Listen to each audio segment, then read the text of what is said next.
Hey guys, welcome back to Andy's Dinosaur Reviews, and today we are back with another brand new Haolonggood release, and we've got ourselves another Ceratopsian, as this time we have the Sinoceratops, and it looks really nice, honestly.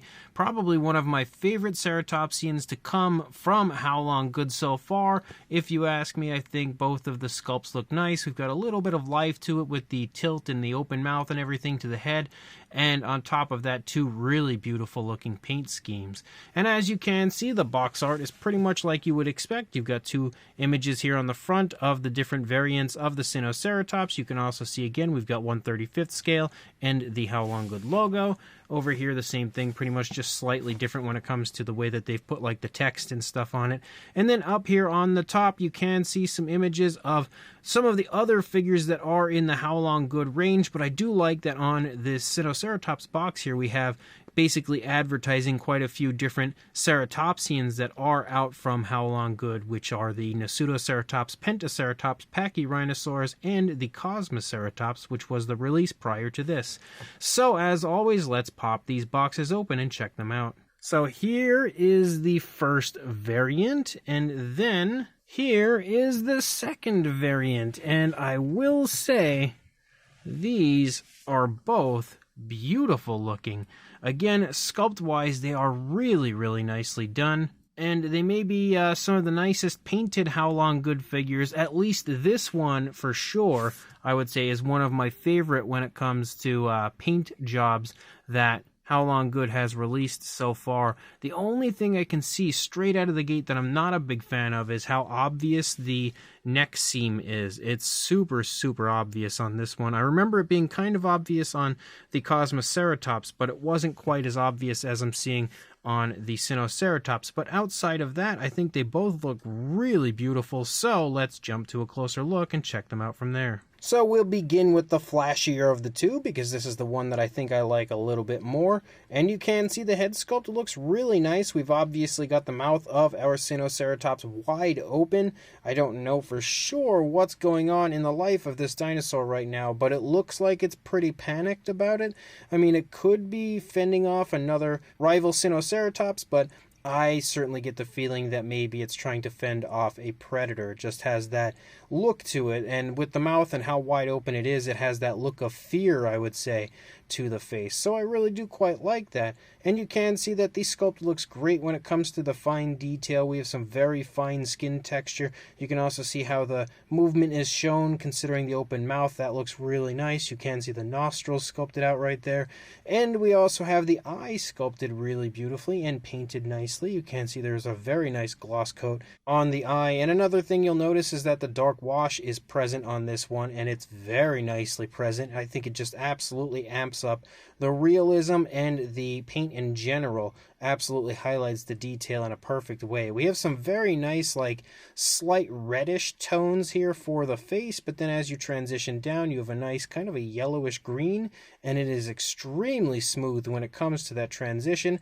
You can also see the horn is beautifully sculpted. We have some nice kind of cracks and crevices within the horn, and that is painted with a very dark tone, but dry brushed with a light gray, so it helps the detail to pop really nicely, and even the small kind of like bumps and scales and stuff down there by the snout of the dinosaur, it's very nicely sculpted out, and again highlighted with the light tone. You see the same thing for the beak of our Sinoceratops, again painted with that dark tone, given that dry brushing, and you'll see that as you move up and over the spikes of the frill as well. As you lead up, you do see again that kind of reddish tone moving up, and you also see some more like yellowish tones as well as some dark blues, and actually more like a teal, and then you have a dark brown within that. So we have a nice element of flashiness to the frill of our Sinoceratops, and I feel like all of these bright colors, again, they're nicely applied so that they don't look overly bright, they don't look unrealistic in my opinion. They absolutely look like they could be the coloration of this dinosaur,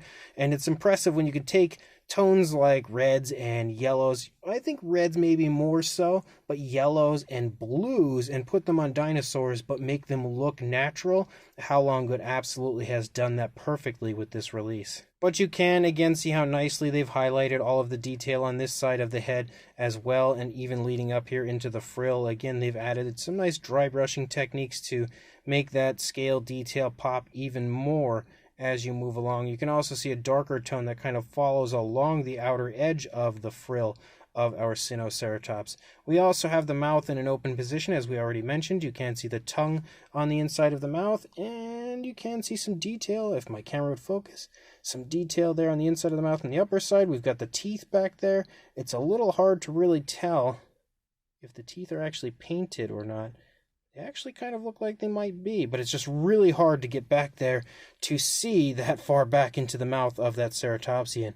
As you move down, again, you can see the seam for the neck, as I stated earlier. That's about the only thing that I can really see right off the bat that is a bit of a, an eyesore for the figure, but I don't think it takes away from it too much. It's definitely obvious and definitely something that I would have liked to have seen, disappear and improved, but it's also not a deal breaker by any means because the Sinoceratops looks absolutely gorgeous. As you move back here a little bit further into the neck, you see all sorts of really nice variation of color and really nice skin texture. Moving back, you've got some darker reddish tones. You've got some, it's actually almost like orangish tones, and you've also got some yellowish green tones. You've also got, of course, the blues, and it transitions beautifully back and forth, and you can see as we kind of move the dinosaur, you can really just see how natural those transitions are. It doesn't get any better than that. We also have all sorts of osteoderms and stuff up here on the back of the dinosaur, kind of like a line of scutes moving down along the spinal column as well. And then as you move down, you also have some dark patterning that runs through the course of the dinosaur pretty sporadically. It's not like obvious striping or anything like that. It's just kind of here and there, wherever it just decides to show up is pretty much where you see it. You can also see some lighter tones here for the stomach region, very smooth transition to that area as well. And then you even have almost like some pinkish tones showing up in the stomach. So in typical Haolonggood fashion, they do not hold back when it comes to their paint jobs. I think Haolonggood has some of the best paint jobs in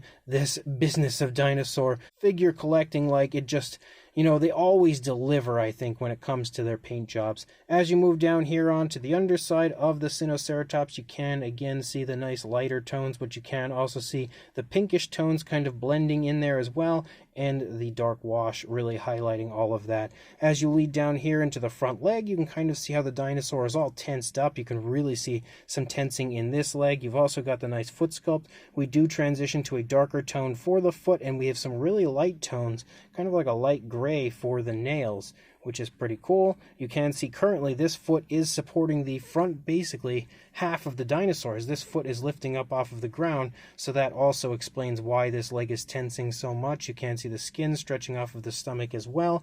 Same deal back here, the skin stretching off of the stomach with this rear leg trailing the way it is. And again, look at how nice and absolutely masterfully painted this figure is. Man, is that ever beautiful paintwork. As you lead down, again, you can see the muscle definition in the thigh, as well as a big bulging calf muscle. We've got the knee back here.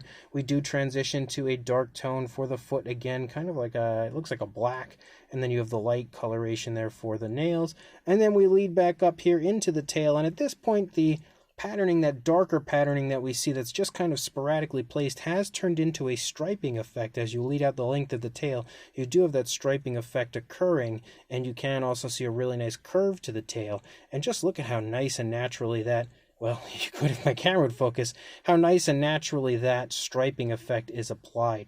Haolonggood, whoever they send their figures to get painted up, they do such an excellent job. And if you look here at the underside, you can also see a cloaca is present, which is always a great thing to see anatomical correctness like that on a dinosaur model. Over here, the seam is actually nowhere near as visible, so I would say this might be the more dominant side when it comes to displaying it.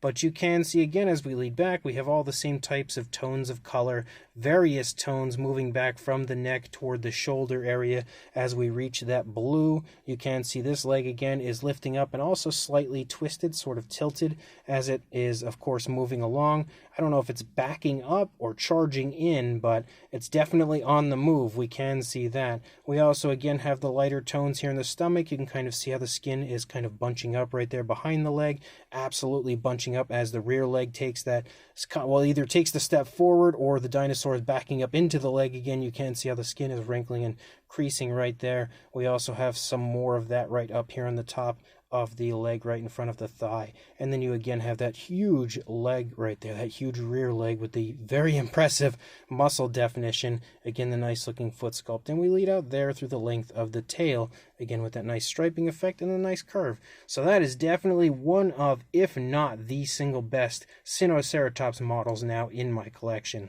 And then we also have the alternate paint variant. This one, as per usual, I would say would be the female. They usually give us like that male and female sort of variation, and this one has just a nice, really nice variation of a brown, kind of like a light brown for the majority of the body color, but then you have this darker tone kind of patterning through. And just like with the other one, we can see we've got the dark wash present on the figure. It looks really good, definitely makes all of the detail pop very beautifully. You've got the nostrils highlighted with that darker tone as well. And of course the sculpt is the same on this one as it was on the other one. It's just a different paint variant.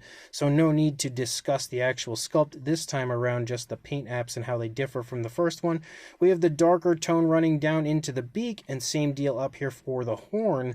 We have a light dry brushing on this one as well, but it's not near as light as we saw on the first one, so it's not quite as bright and a little more subtle. Same deal as you move up into the frill. Again, you have the dark tone kind of running along the outer border of the frill, the outer edge of the frill, but you can see we've dry brushed some of that detail out. Same deal for the horns. They all have the darker tone with a light gray dry brushing. We do have a red and then a black in the center here, so following like usual the same sort of patterning, same style of coloration, just very different tones like they usually do. You can see we have that same sort of look to the frill, but like very, very different when it comes to the tones of color. And then as you lead over here, you again see pretty much the same thing as what we had seen on the first side. You can see the inside of the mouth also sports that nice light pinkish tone. I don't know if it's, yeah, it looks like it's pretty much the same tone that we saw on the first version on the inside of the mouth of this one as well. As you lead back here into the body, you can see we have the light brown. You can also see we do have a lighter tone for the underside of the neck and throat, and we also have some very, very light pinkish tones picking up. You'll see that almost like orangish tones, but they do have a slight kind of a pinkish sort of tint to them.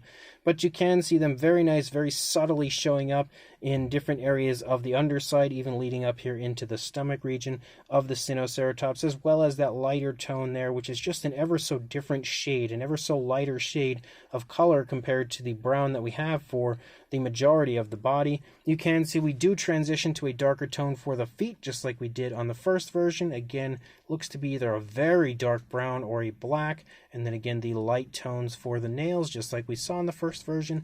And just like that, we have that darker patterning. This looks to be a black patterning that just kind of sporadically shows up here and there and becomes a little more intense as you lead back into the thigh. And then as you follow along the spinal column, you see more of that up there. But once you lead into the tail, you do see a striping effect pick back up again, just like we saw on the other version. And of course we're going to see the same thing over here, same style of patterning and everything, and the dark wash, like I stated earlier, is present on this figure, which I think just helps to add so much more to the realism of our Sinoceratops. So this one is honestly just as nice as the other one, I would say, when it comes to the paint apps and everything, definitely giving us a beautiful female looking version of this dinosaur. As far as a size goes, if we move one over, because again they are the same sculpt, from the tail to the beak, we are looking at about 6 3/4 inches, or a little over 17 centimeters. And then height-wise, the highest point would probably be the frill, about 3 inches, or around 7.5 centimeters. For a size comparison, we have Mr. Papo T-Rex, the Attack Pack Colovosaurus, Robert Muldoon, and the Collect A Human Being next to our Sinoceratops group here, and you can see they are fairly small. By no means are they a large ceratopsian. They're not near as big as the Pentaceratops or anything like that, but they're also not the smallest ceratopsian Haolonggood has released so far either. And for another comparison, to continue to show you that, We have two gorgeous ceratopsians from Haolonggood, as we have the Sinoceratops stepping in next to our Sinoceratops, showing you that they are extremely similar in size. We then have a comparison with the Cosmoceratops from Haolonggood, which you can very clearly see is quite a bit smaller, as well as the Pachyrhinosaurus, which at this point you can see is definitely a bit larger than our Sinoceratops.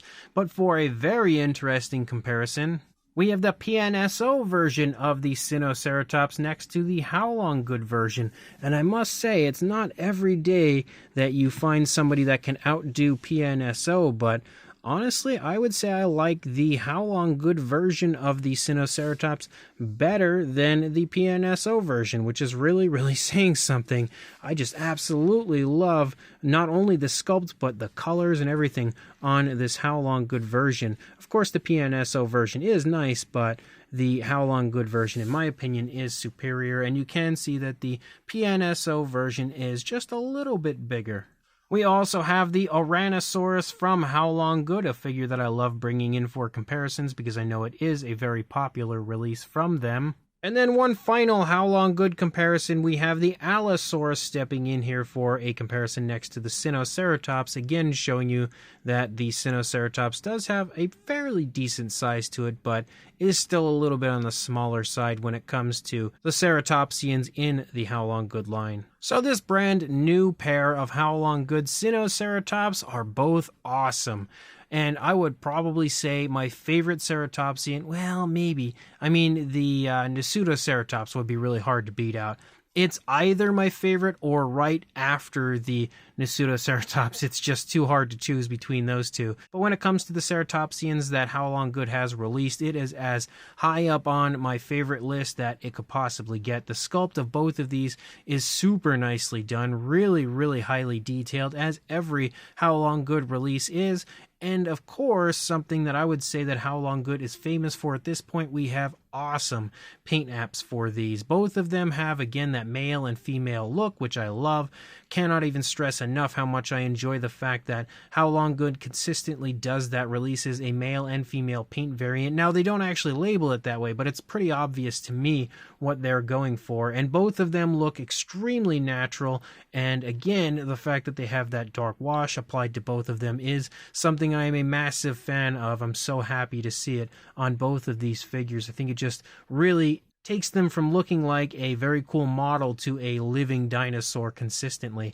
The only downside for these figures would be the seam in the neck. You know, that's just a little bit obvious, but moving past that, that's like the only thing I think that I could possibly find about these figures that could even be remotely taken as a negative, because they're both really nicely sculpted, really nicely painted. The poses are nice, again adding a little bit of life to the figures, but not overdoing it in any way, shape, or form. So yet again, another killer release from Haolonggood, and another release that I very highly recommend picking up. So if you are interested, I will include a link in the description to where you can do that on Lana Time Shop, because that is definitely where you should go to grab yourself some Haolonggood releases. So make sure you check the link that I will include in the description. Go grab these gorgeous figures, and also like, comment, and subscribe, and I will see you in the next review. Thanks for watching.